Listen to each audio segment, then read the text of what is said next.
Hello, lovelies. Welcome to the Fat Joy podcast, where we talk each week about how to flourish in an anti-fat world. I'm Sophia Apostol, a fat professional coach who loves talking to other fat people about what it's like to live within oppressive systems that marginalize our bodies, and how we still dare to have the audacity and courage to reach towards our collective liberation and embrace our joy. Please know this is an adult content podcast, so there will be swears, we will be talking about harms we've experienced, and we will be rebelling against weight stigma, diet culture, fat phobia, ableism, racism, etc. You can get more Fat Joy goodness, including how you can support the podcast, through my newsletter at fatjoy.substack.com. And for episode transcripts, book reviews, and show notes, head to the Fat Joy website at fatjoy.life. I am so glad you're here. Enjoy this episode.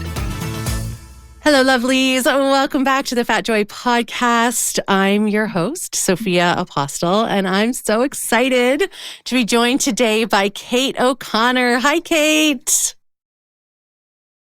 So Cait's going to tell you a little bit about who she is, but I believe, because I always like to track back, like, how did I find you? I think I found you through Virginia Soul Smith, because you are mentioned in Virginia's book in chapter 10. And I think I had read one of Virginia's newsletters or something that mentioned you. And I was like, oh my God, I have to talk to Cait. And then here you are. So thank you for being here.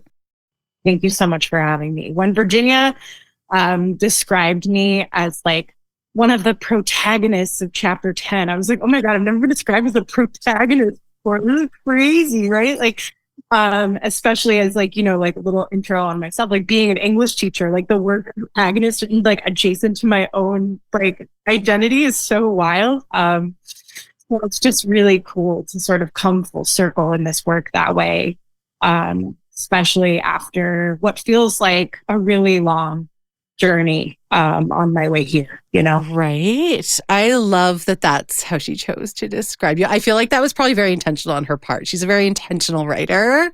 And yeah, the English teacher in you, I can just feel like the... So, Cait, why don't you tell us a little bit about who you are first? Let's start there. Sure. I am an English educator from New York. I'm currently in my role as a middle school teacher. I've taught middle school, high school, night school, you name it, in the English language arts. I am in recovery from various iterations of eating disorders. And I've always been a mental health advocate in any and every capacity imaginable. So I've been on this journey for a really, really long time, and sort of just found my way here by noticing the ways that, you know, anti-fatness shows up at school, and not necessarily always aimed at kids, right? Like we're always so focused, I think, as teachers on like what's best for the kids, right? Because the kids are why we have jobs. But in a profession that is rooted in so much sacrifice and self-sacrifice and the work and the invisible labor, especially of women in the United States. A lot of the body trauma lands on educators, and we don't talk a lot about that. And a lot of that meets anti-fatness in so many ways that aren't paid attention to. And I mean, I've always been really justice-minded, but I've never really seen weight stigma take up a whole lot of space in that conversation, even when, right, like the whole world had that awakening 3 years ago and white people started to care about things that really mattered, that we needed to pay attention to. Even then, right, we're still trying to anchor that conversation in, you cannot talk about any of this unless you're talking about the intersections between racism, anti-fatness, et cetera. So I've come into that work via my own recovery, but also in noticing what's missing in education too. Yeah. Oh, I'm so happy you're doing this work, Cait, because I think, this is a very obvious thing to say, but what happens in the schools really shapes our kids in a lot of ways. Like, I've had a couple of guests like Virginia, Dr. Rachel, and I'm blanking on Rachel's last name. Oh my God, Rachel, I'm sorry if you're listening. Where we talked specifically about how diet culture impacts children.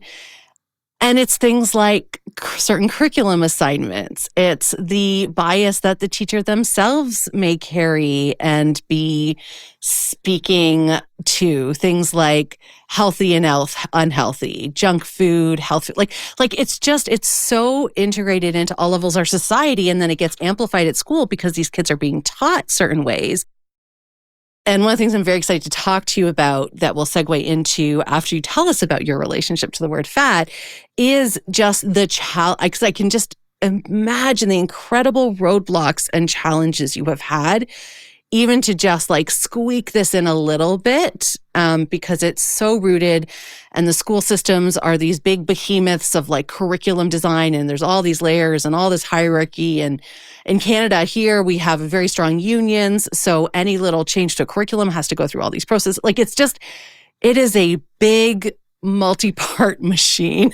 And to bring in anti-fatness, I'm exhausted just thinking about what you've had to do. So I am going to ask you about that, but I want to start with your own journey with the word fat. Can you tell us a little bit about that? So I'm a 90s kid. That says a lot of it, but, I grew up with a lot of the Weight Watchers, Slim Fast in the fridge, like the last thing you want to be is fat, right? It's the most important that you don't be that messaging in my household, in my, my peer groups, and in my own head. Right? Like the internalization of that messaging was really, really strong. And I think simultaneous to like developing an eating disorder, and like I said, it had various symptomatic iterations. Like I was binge, purge, compensate, all of it, all at once, sometimes, in stages, various stages. But like it was all about like weight control. And once I'd sort of dropped that rope and stopped playing the tug of war, like I started to see like the recovery be on the horizon for me. Can I ask, Cait, what led you to dropping the rope? Because that's such a big thing to be able to do. I think reading a lot of, curating my social media to seeing bodies that were fat first and foremost. And I mean, it wasn't always like the quick solve, right? Because you can see it and then like see it in the mirror and not have it translate from like Instagram screen to here, because how you feel and how someone else looks are completely different, especially when you're in dysmorphia. But I think just like saturation with body diversity and like unlearning the idea that like when we're kids, we don't see a whole lot of diversity. And like, it was never really something that was like implicitly or explicitly valued. It was never just like, oh, like we have to expose you to all different types of people. It was like, if you are, then great, but like no one's going to go out of their way to show you that, right? But like, I think the reparenting for me of like that exposure was almost like a really quick, good way in to reclaiming that. And like, just even using the word beginning neutrally and then positively and seeing other people do the same was sort of like how I reversed a lot of the damage that was done. Yeah. Yeah. And how old were you when you were kind of going through that process? Is that kind of a recent? It was late. I was maybe 22 and I'm 29 now. That's still pretty amazing to do that at 22. Yeah. I was like 35, I think. They're like early to mid 30s before I even like knew there was another way to live in the world.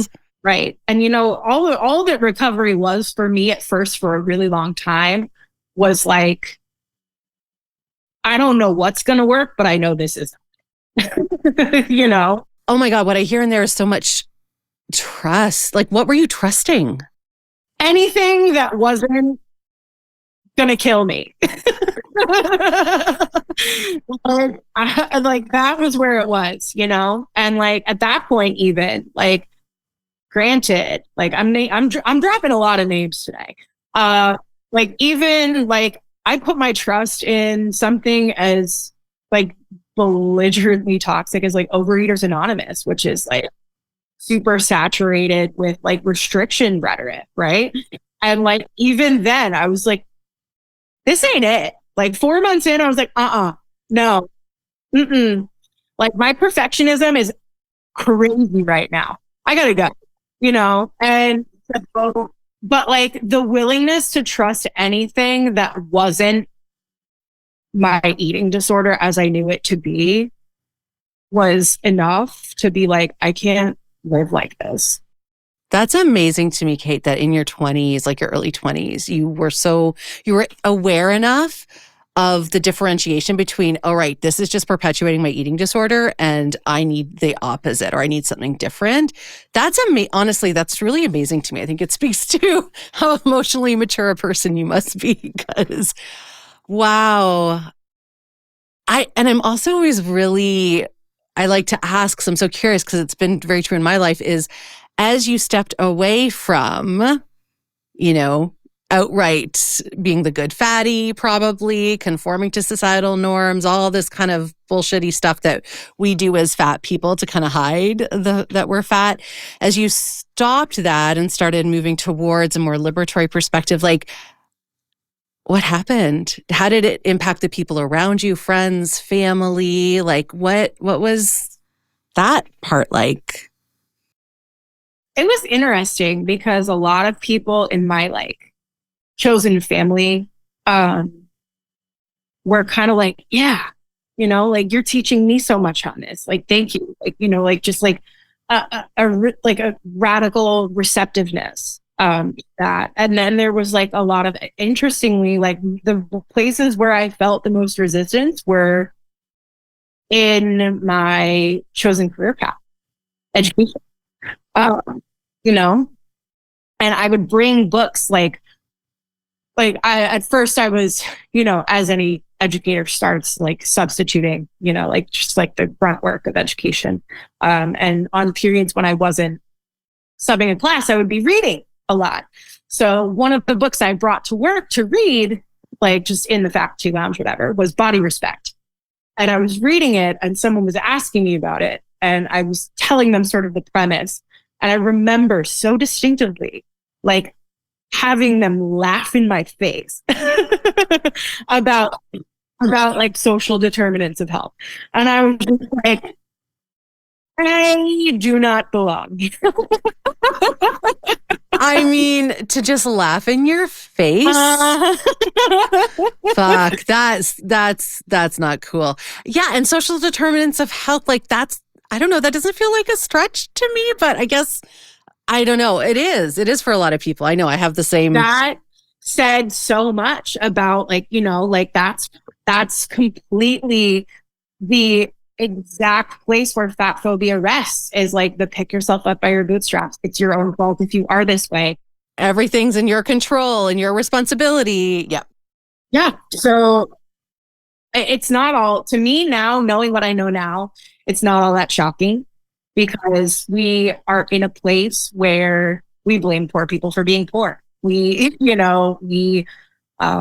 say, oh, well, we have all these programs that safeguard people of color and like give them opportunities. No, we don't, because we just obliterated affirmative action. So it's like we don't actually And we have systemic issues that need addressing. And we can't unless and until we admit that anti-fatness is one of them. So, it's all of the same beast. Yeah. Yeah. So you were going through this journey, deepening, you're subbing. I imagine at some point you get a full-time teacher role. And then at what point and what courage did it require to start to want to bring in this message of anti-diet into the school system? So, my teaching journey took a long time, especially because of certification process and the field being saturated and waiting for people to enter and exit and retire and stuff like that. And I did leave replacements and stuff like that here and there, and then finally landed something. Yes. But here and there, I would actually teach in high school when I was in a high school program, the poetry of Rachel Wiley, who is just amazing. And one of the ways that I would often talk about her work is by teaching kids what hypervisibility is, right? And we would talk about, her specifically. I always teach her poem, The Fat Joke, about medical fat phobia, her trip to the doctor's office and what that looks, sounds, and feels like. And before even kind of touching the poem, I would point out to the kids, this is a spoken word piece, because on paper, it would hit really hard, right? But watching her is really important because you get to see a fat person be fat and hear them be unapologetic about it. And also, she's doing nothing to make you comfortable with who she is intentionally. Right. So, but also you can't, it's that whole notion that we do to fat people of oh, well, you can't miss them. Right. But simultaneously, that's the point. And so you have to watch this person be there, but in the society in which we live, they can't be avoided, right? So they're made invisible, but they're hyper visible all at once. So talking about not just the poem itself and the piece, but the politics of existing in the identity that she does, is something that I do often with fat authors in the English classroom. Well, and I love that you brought this to high school kids. And high school, I don't know about your high school experience, but my high school experience was very much all about trying not to stand out, trying to fully conform in every way possible to, these, beauty and diet culture standards that have been set. And here you are emphasizing and contradicting some of their notions. How was this received by high school kids? Did they get it? It's really interesting because I think so often, and now that I'm in middle school, I've actually done the same thing in middle school. I brought this to my 8th graders too, and did sort of a middle schoolified iteration of it. But kids are so I don't want to say the wrong thing, and but some of them do take that risk, and then the cool part about that risk is that they trust you to help them work it out, right? Because then I'm asking them, well, what do you mean by, or what, where did we talk about health in this poem, right? We're what abouting health here, and all that stuff that goes into talking about someone's size. So it invites those conversations in sort of on purpose so that kids can ask the questions that they'd be afraid to ask in a situation where they're well, I don't want to step on anyone's toes or offend anybody. And it's no, we'll do that. But what you understand about being in this space is that no one's humanity is on the line, even if you ask a question that feels really hard. Well, what you're doing so beautifully is countering the white supremacist principle of that keeps people from actually being in the mess of these conversations, because these conversations are messy. No one gets, oppression is messy. And if we're so scared of getting it wrong, then we avoid the conversations. And this happens all the time, right? Whether it's about racism or ableism or fatness or whatever. And I love that you're just creating this space, which, yeah, in opposition to that white supremacist construct that wants to keep us not having these conversations. What a gift. Like, that's amazing to me that you're doing that. An earlier conversation that you and I had too is that like so many educators have countered me, even saying like, well, like talking about BMI and health and weight and size, like isn't your lane because you're an English teacher, right? And because like they perceive that as being like the health phys ed department's job. And it's like, no. I teach literacy, right? I teach kids how to read. And like visual concepts and like how to read for truth are part of that, right? Because if you're teaching them how to read, quote, read a nutrition label, and you're not telling them that the FDA, right? And you're in Canada, so you don't have the FDA, but you might have something similar. The FDA is allowed to put a 20% margin of error on every food label that they print. Then you're not telling them the truth, and you're not teaching them critical literacy skills. So that's where I have to fill in what teachers neglected to do. And there's gaps here. So that's why, like, I don't see this work as siloed, because it can't be. Right. And like, it shouldn't have to be like, I taught them this truth because another teacher did not. It should be like, I worked with you to show them fat people's voices matter, because we should all collectively be teaching them that size diversity is part of diversity. So it's, there's no lane for teaching people about how to have a collective sense of humanity. And we've not yet come to a place where people's size and weight is part of that. So true. Yeah. When it makes me think about how, and I know this is so under attack in all sorts of different parts of the US, but how anti-racism and racism is taught in schools. I mean, the root of anti-fatness is intricately connected with racism and the construct of racism. And so, like, do you talk to kids about that as well? Like, how does that show up in your work? Yeah. I mean, that's like, that to me is like as fundamentally included as like grammar instruction, like that's like a no-brainer. But it's like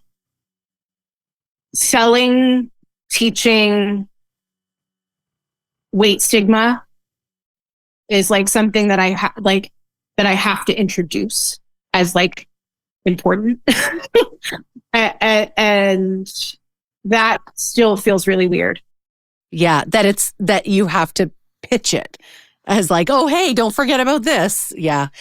I mean, it's so true. I mean, this comes up all the time when I talk to people about, diversity, equity, and inclusion work. And I've done a million classes with different DEI specialists for my own learning. I've interviewed a few people, and it's always like, okay, where's size? Why is sizeism not listed in your list of oppressions? It's still not considered even by, quote unquote, experts in the field. And it's not like, I hate to play that game of like, well, the whataboutism, because it's like, when we do that, people run under the assumption that like you're removing attention from anti-Blackness and ableism and, anti-queerness. And it's like, no. What I'm saying is they're all up there together. Yeah. Like there's room for all of them. Yeah. So like when we stop siloing the work, which is again a function of anti-Black white supremacy, is that everything has to be done in columns and can't be done in integrated collective community, then we actually can get to work. Yes. Oh my God. Cait, you're brilliant. Okay. I want to hear about, as you're doing this work in your classrooms, pushback from parents, other teachers, like what happens? Like, what are some of the barriers, the roadblocks? Have you ever been called out for teaching this stuff? Like, good. I've never been called out. It's never been either here nor there. Like, I've never been called out. I've never been praised. It's always just been like, oh, I don't get to teach that. Good for you. And I'm like, okay. or I'll get the very, like, I'm taking a deep breath because oh no, everyone take a breath. the like former fat, I lost 3 digits worth of pounds. I used to be fat, so I get it. And I'm like, you don't, because you have thin privilege now.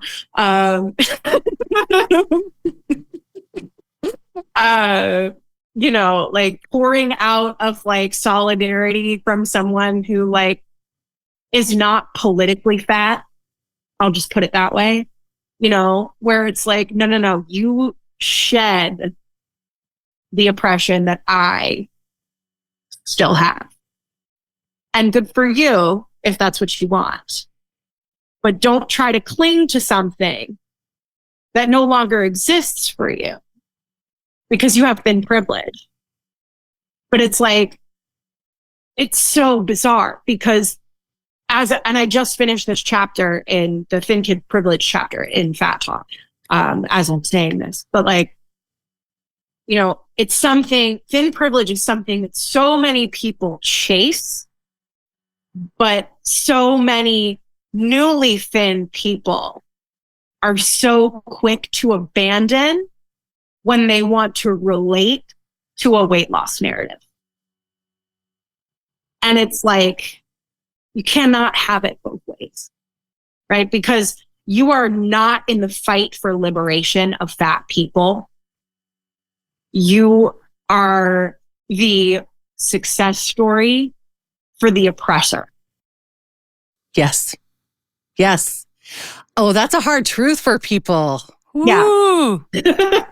and I think, and like, Virginia said it, and like I've said this as my working theory for a long time. I think there's it's a circle, right? It's a circle because in the faculty lounge, in the education system, right? In America, teaching is 80% women, 80% white women. Is it that high? Yeah. Wow, I didn't know that. 80% white women. And 80% white. And a majority of those white people are women. And now when you take those two threads and you connect them to thin privilege, right? Like the misogyny of the invisible labor done by female education professionals. What are they trying to have in common in a society that is oppressing them for being women? The thing that they have is that they're trying not to be further oppressed by anti-fatness. It's just like, so they perpetuate all of that against each other with comments like, oh, I'm going to kill whoever brought the cookies in from their party this weekend. Why did they bring that here? I don't want to eat that. Then don't. But why does it have to be so, all the commentary? Right.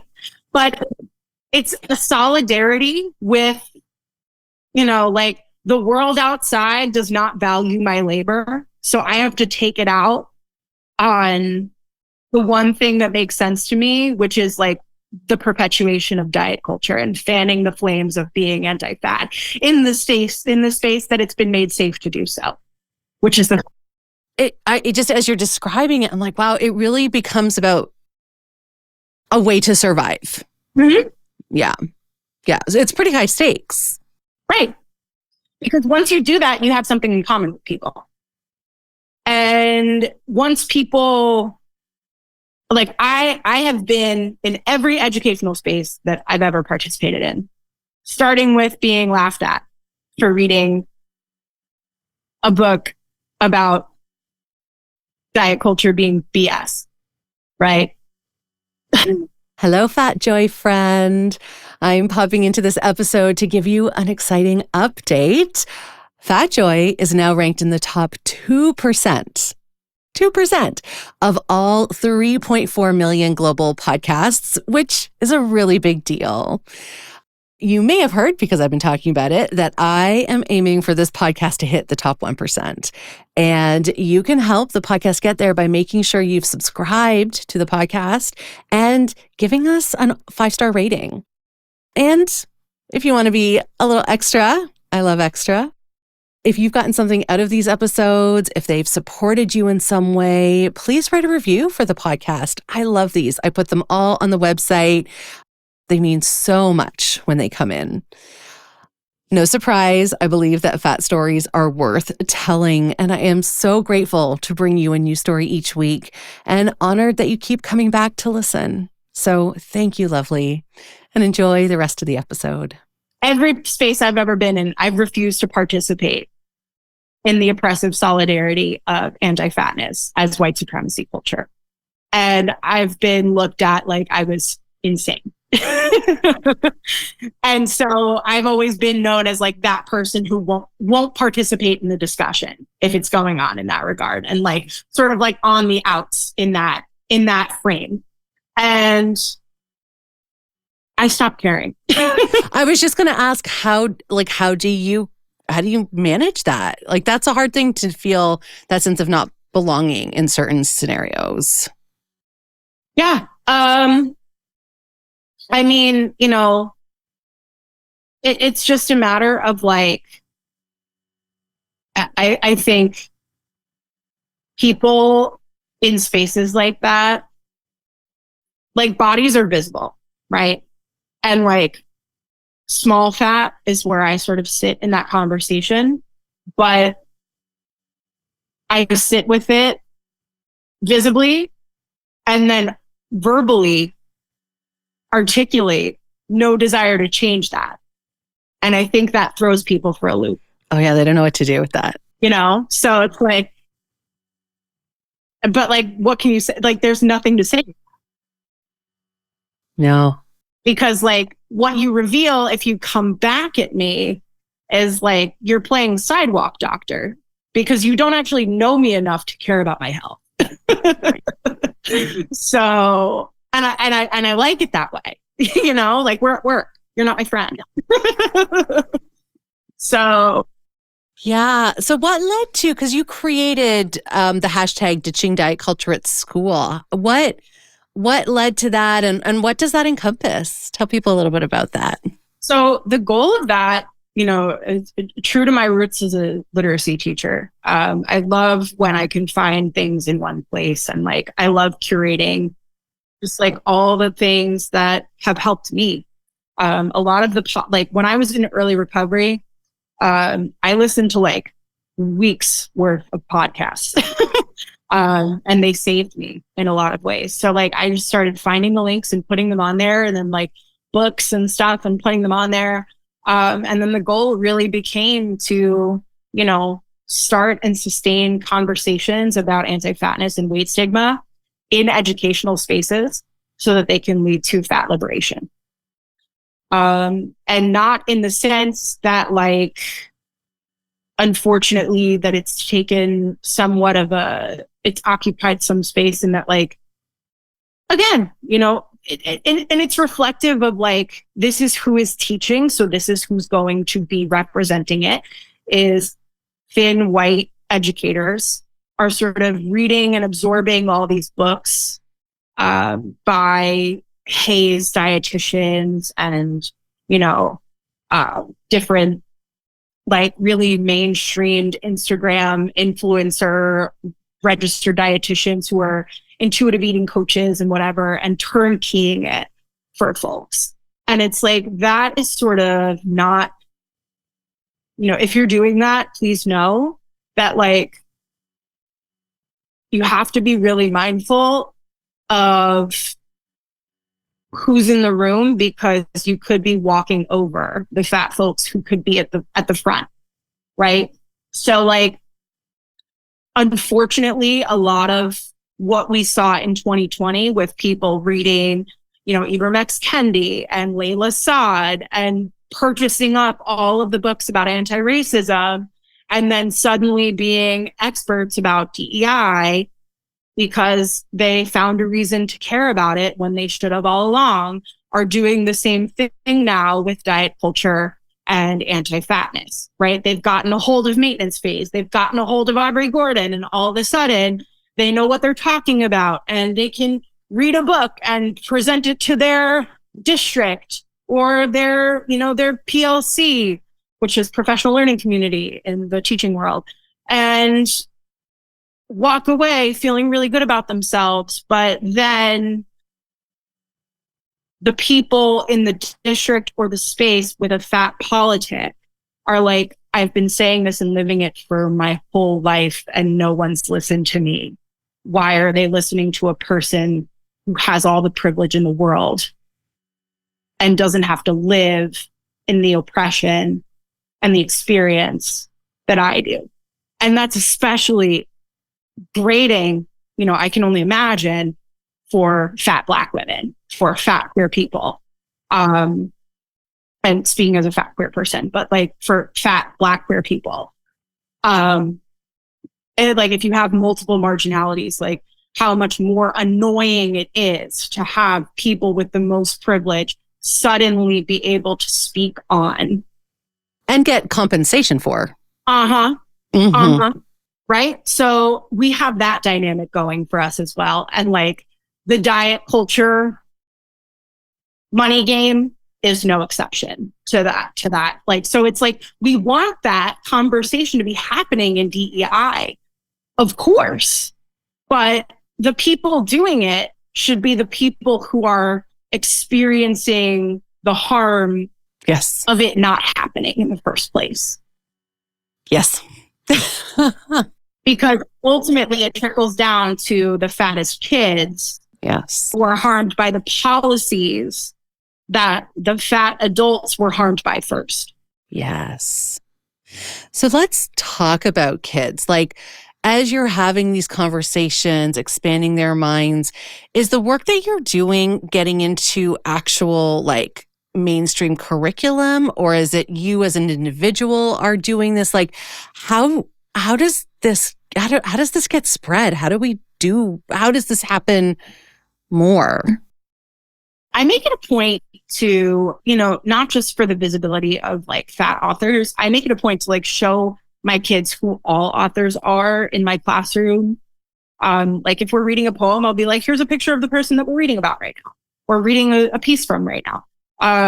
But I mean, in the space that I've entered, we have a lot of really awesome, like flexibility with classroom library stuff. And we have a really awesome, like literacy media person who gets us books every year, or like gets us, stuff for books every year, and like is always really on top of like books with size diverse voices. Like she ordered me a copy of Angie Manfredi's anthology last year. She always orders me anything new by Crystal Maldonado.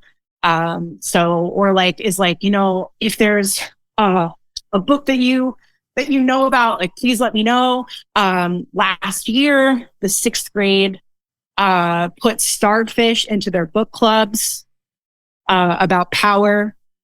So they're talking about not just, like the basic, like, kindness, anti-bullying, because that's what we do to fat stories too. It's like, if you just lost weight, people stop bullying you. It's like, no, if we stop having anti-fat culture and beliefs in society, people would stop bullying each other.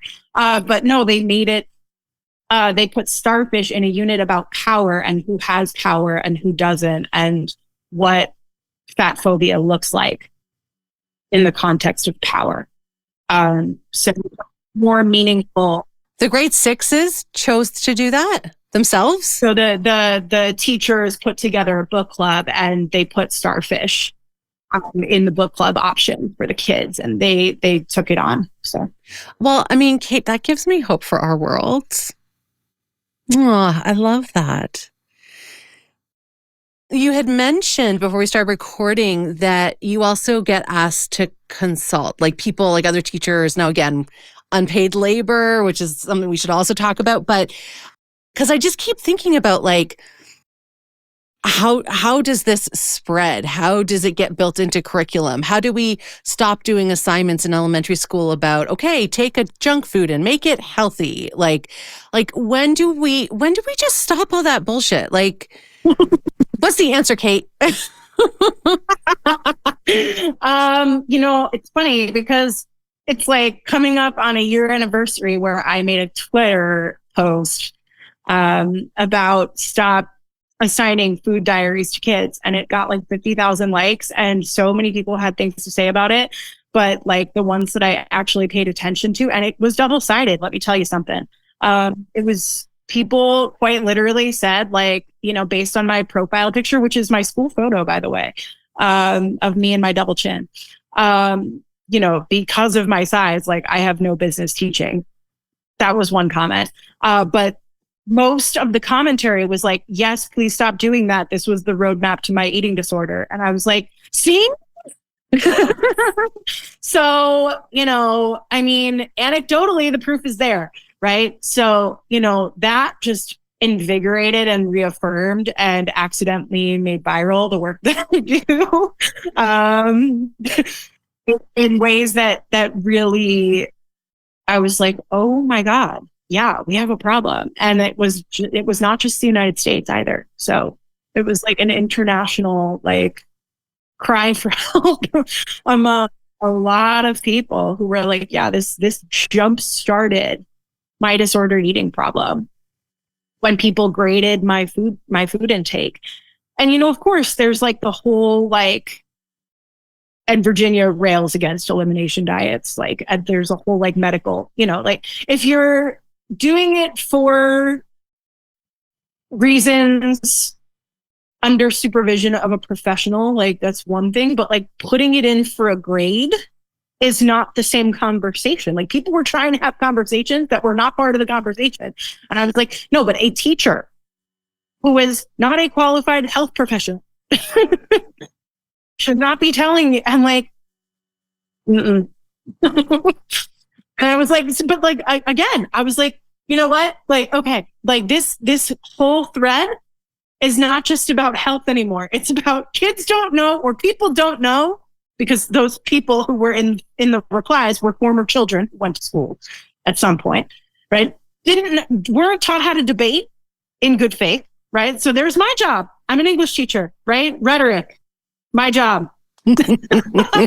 So, like, it's all of our job. Yeah. Yeah. Have you ever gotten comments from parents? Because we haven't talked about parents yet. Mm-mm. No. That's great. Yeah.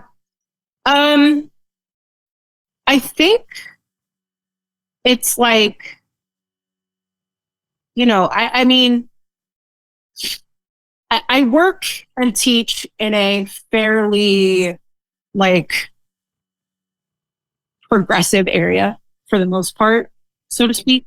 So it's like, people, if you level with them about like why those are interconnected, they're like, that makes sense. So for the most part, and I mean, like, it's simultaneously like very progressive, but also like there's a lot of like privilege at play. So I mean, at the very minimum, like, there's an invitation to talk about their, like, like the concept of like, well, worrying about health in a general sense isn't really a problem in this zip code, because people have access to healthcare and they're not having toxic waste dumped in their yards because don't have that issue here, you know, and like environmental pollutants aren't obesogenic in this neighborhood and stuff like that.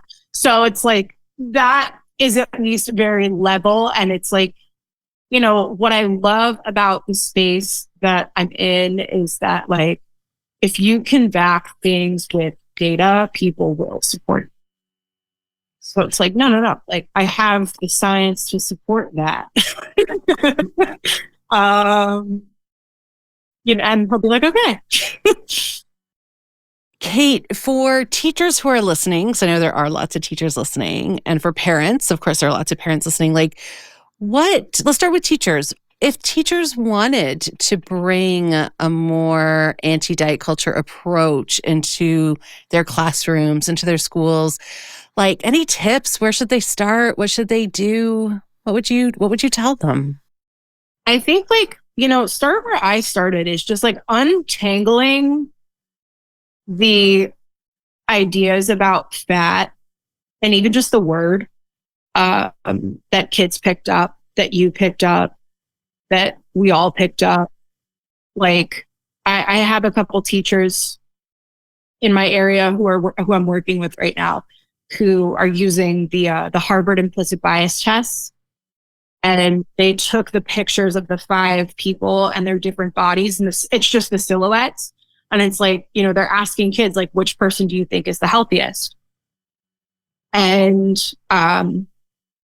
they're asking kids to unpack, like, why they think that, right? And like, even just starting like there, or like why we assume that thinness equals health, or like where we got like the origin story of those ideas, right? So like in English, you can even write that, like, what is the origin story of why you think fat has a negative connotation, AP language word, right? So there's so many different arenas to begin, across subject areas, across grade levels, across content, that can lead to really meaningful conversation to break this down.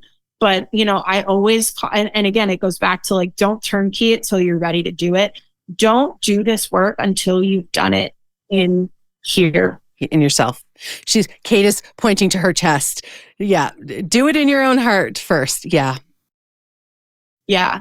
Do it in your own heart, in your own head, in your own soul. Because if you're not, and it doesn't happen after reading one book by one person, right? Especially like the person or people that we've tokenized as like the voice for anti-fat stuff. You need a diversity of even those voices to figure this out. But like, turnkeying it to kids too soon, especially unwinding hundreds of years of work that has worked against fat people to harm us, can actually end up doing more harm than good, especially if you're in the business of teaching the youth of America or anywhere. Yeah. Yeah. That's so useful. And then parents. I mean, you must interact with a lot of parents. Like, anything that you would want to share or tell parents? First and foremost, read Virginia Sole-Smith's new book, Fat Talk: Parenting the Age. I'm going to link to it in the notes for sure. It, like, I interact with adolescents 10 months out of the year, and like, I don't have children of my own, but like, it has healed me as a kid who was parented by a lot of diet culture philosophy in like more ways than I can even count in just like half the book thus far. And so like, if you want to heal yourself and then help heal your child, I highly recommend this book. And then also, I think this extends more than just to women, but What's Eating Us by Cole Kasdan. It's women, food, and the epidemic of body anxiety. I think that's the whole title. I could be wrong about I'm missing a couple words there, but it's just an excellent short text. It's like memoir nonfiction. She infuses her own eating disorder recovery with like here's why diet culture is evil and terrible and ruining everything. Excellent. I'll link to that as well. And I'm not familiar with that one, so I think I'm going to get that for myself too. Yeah, it's really, really good. Yeah. What was the author again? Cole Kasdan. Okay. Thank you. Yeah. Those are great. Again, and I imagine the same thing as with teachers, which is like, we have to do our own work first before we can like talk to our kids about it and, kind of, uncover our own non-consensual learning via diet culture, unlearn that stuff. Yeah. Amazing. I mean, Cait, I can just imagine the impact you're having in your classroom. And I think those kids are so freaking lucky. Like you said, I was thinking back, if I had one person, whether it be a family member or a teacher, say that my body was okay, I really think it could have shifted my belief system, because I remember other things that teachers especially said, and they did shift in different ways, like non-related, like, oh, you're like, my English lit teacher was what gave me, said something to me that I've never forgotten. It's like that kind of stuff. And it was about like, I was a good writer. But like, if someone had said something about me actually being okay in my body, I really wonder how that could have changed how I went forward from that point on, Yeah, but that's what it is fat kids are always, you're a good writer, you have such a pretty face, you're a really good actress. It's never like you're okay as you are. Right. My literal affirmation every day, and I'm like 10 years into doing this work with lots of therapy, lots of reading, literally still every day I have to say to myself, I am worthy exactly as I am. Because for decades, I was told different. And so now I'm like, but I have to say that to myself every day. I'm worthy exactly as I am. I have nothing to prove. I'm safe. I'm loved. Like, yeah. So pass those messages on, people. Cait, I want to turn to joy. So what connects you to joy? I'm even so curious. I'm starting to get really curious because I've had a few conversations recently with people about like, what even is your concept of joy? Like, what do you think joy is? And then how do you engage with it? It's so funny. My concept of joy is just, it exists in like, this is going to sound so weird, but like it exists in like hearing other people feel happy. Like sometimes when I'm like during the school year, when I'm at work and I'm teaching and like, or like I'll be like taking attendance or something. And like, I'll hear kids like laughing or saying something like really funny. And like last year, my kids were like so hilarious. So I like wrote down some of the stuff that they said like on a piece of paper next to my desk. And I have like a wall of quotes by the end of the year. But like, I would like sit there and just like candidly like listen to some of the stuff they said and just be cracking up at my desk. And like, they would be like doing their work and then someone would note, I have like my kid, like around the school, I'm known for my laugh. So they would hear me laughing, like they would finally like stop their work and like hear me laughing. And they'd be like, what are you doing? Like, what's so funny? And I'd be like, oh my God. So like hearing and being in the presence of other people, just like making each other happy, my joy, right? Like, especially when it's around just like people who don't even know how funny they are. The unintentional, yeah. Accidentally funny people are my favorite. So true. So true. Oh, I love that. Well, Cait, thank you. This has been so wonderful to talk to you and learn about the work that you're doing. I have tons of links to share in the episode notes. And how can people stay connected to you? So I am on Instagram, Twitter, which is X now, I guess, and threads at Just Teaching ELA. Okay, perfect. And I'll include that in the show notes as well. Oh, you're delightful, Cait. Thank you so much for the work that you're doing in the world.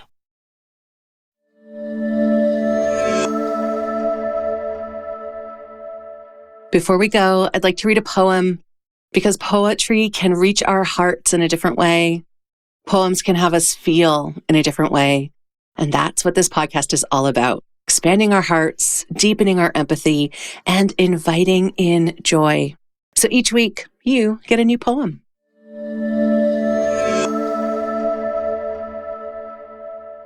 For this episode with Cait, I wanted to find a poem that captures the audacity of trying to change diet culture in our schools. God, it's so embedded. So I picked one of my favorite poems, which is by Ada Limon, and it's called How to Triumph Like a Girl. I like the lady horses best. How they make it all look easy, like running 40 miles per hour is as fun as taking a nap or grass. I like their lady horse swagger after winning. Ears up, girls, ears up. But mainly, let's be honest, I like that they're ladies. As if this big, dangerous animal is also a part of me. That somewhere inside the delicate skin of my body, there pumps an 8-pound female horse heart, giant with power, heavy with blood. Don't you want to believe it? Don't you want to lift my shirt and see the huge, beating, genius machine that thinks, no, it knows it's gonna come in first? Thank you for joining me today. My hope is that you're feeling a little less alone and a little more seen. So until the next episode, you can find me on Instagram at fatjoy.life, on YouTube at youtube.com/@fatjoy, and on Substack at fatjoy.substack.com. And please do check out the episode notes for how you can connect with my amazing guest and for the links to the poem. All right, lovely. I am sending you off with my best wishes for an abundantly Fat Joy day, and we'll talk again soon.